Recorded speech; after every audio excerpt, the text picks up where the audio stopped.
everyone, my name is Karen. This is my channel Rather Be Reading, and today I'm bringing to you my May wrap-up.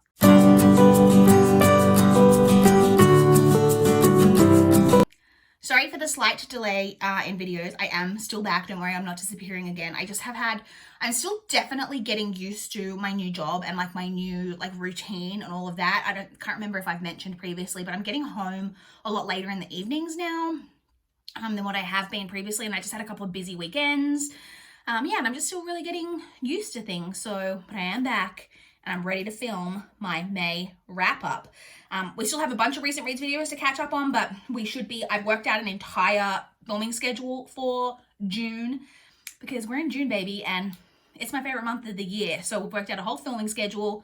Let's jump into it with the wrap up and move on from there. So in May, I read a total of 23 books, which I'm really happy with because May was a very up and down reading month. I finally got back into audiobooks now that I'm back working full time, so that was great. But I definitely had, like I say, with trying to get used to the new routine and everything, some periods where I wasn't getting much read, and I'm definitely having less listening time at this job than I have had at previous jobs, which is fine. It's just taking a bit of getting used to this. Some times where I feel like I'm getting a lot of reading done, and then times when I feel like I'm getting hardly anything read. So it's been very up and down, but 23 books overall, incredibly happy with. Having said that, that was made up of 17 novels and 6 what I would classify as more like children's novels.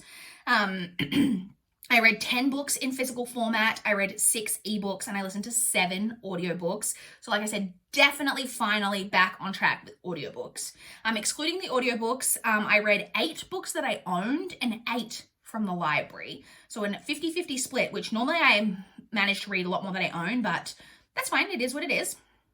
And then in total, in terms of pages read, I read a total of 7,547 pages in May, which averaged out to 243 pages per day.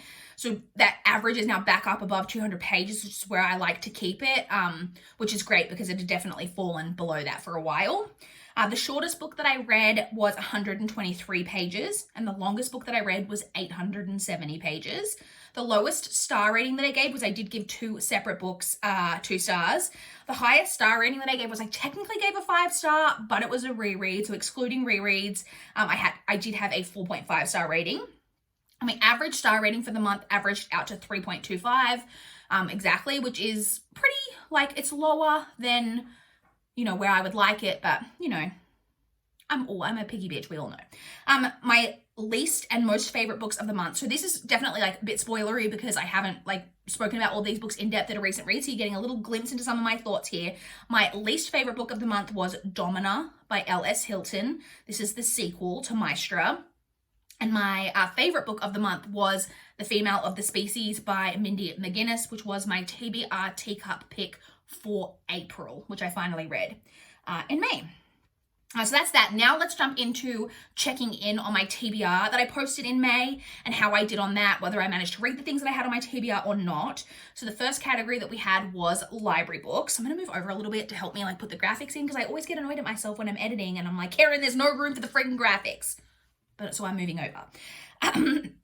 So in terms of library books, we had Hardcore 24 by Janet Ivanovic, Overnight by R.L. Stine. Overnight? Is that what that book was called? I guess so. That's what I wrote down. Girl Interrupted by Susanna Kaysen. The Hollow by Agatha Christie. So they're the 4 that I read that I had from the library, and then I had 4 more that I didn't get to, which is Two Kinds of Truth by Michael Connolly, Cruel Beauty by Rosamund Hodge, Chew Volume 2, and Giant Days Volume 14. Then I had my physical TBR category. So I had Her Every Fear by Peter Swanson, The Female of the Species by Mindy McGinnis. Then I had the entire Maestra trilogy, which was made up of Maestra, Domina, and Ultima. And then I had my TBR teacup pick from May, which was 3 Women by Lisa Taddeo. So I read Her Every Fear and The Female of the Species and the first 2 Maestra books, which is Maestra and Domina, but I didn't get to the last book in the trilogy, and I didn't get to my TBR teacup pick, but I will roll that into the beginning of June, so never fear, and I will still be picking a new book in my June TBR from the teacup, so never fear if you were worried. The next category that I have on my TBR is my ebooks. So I had 6 ebooks on my TBR. So the first one was The Dare by Leslie Cara. which I read. I then had The Sanatorium by Sarah Pierce, which I read. The Good Neighbor by R.J. Parker, which I did read. Shadows in the Water by Joanne Tomlinson, which I did read. And then I had 2 that I didn't get to, which were The Last House on Needless Street by Catriona Ward. And I keep saying Catriona because it's spelled with like O, but I'm pretty sure it's still just pronounced Katrina. But in my head, I have to like remind myself of that. And then I had The Slaughterman's Daughter by Yaniv Ixkovitz, which I'm definitely butchering. And like I said, I didn't get to those 2. And then the final category was audiobooks, and I had 4 on my TBR. The Hand on the Wall by Maureen Johnson, Girl A by Abigail Dean, The Christmasaurus by Tom Fletcher, and Harry Potter and the Order of the Phoenix by J.K. Rowling. And I did complete all 4 of those. So now to check in on some of my challenges for the year. So we have the Around the Year in 52 Books challenge. I completed another 6 prompts in the month of May, which now takes me to a total of 35 out of 52 completed. So very happy with that. And I already know that I definitely have a couple of books lined up in June that are going to check off challenges. So I'm definitely really, really on track for this challenge this year. So I'm really, really pleased with myself. And then to check in on my TBR goal, you guys know if you've been watching the channel that I have a goal to reduce my TBR to below 380 books in the year of 2021. So my TBR as at the 1st of May was 404. I read 4 books from my TBR in May, and I hauled 0. So my TBR as at the end of May was 400. So progress, we've hit that 400. I would like to get it below 400, obviously, very soon, but June is going to be a tricky month. I'm not going to lie to you guys, because it's my birthday month, and I feel like there's for sure at least going to be some books coming in, and if I'm honest, probably more than I'll read in the month. So I really feel like I should be doing a lot better on this goal than what I am, but we're trying. So, you know, that's the most important thing. So that's it. That was my May reading month. In a nutshell.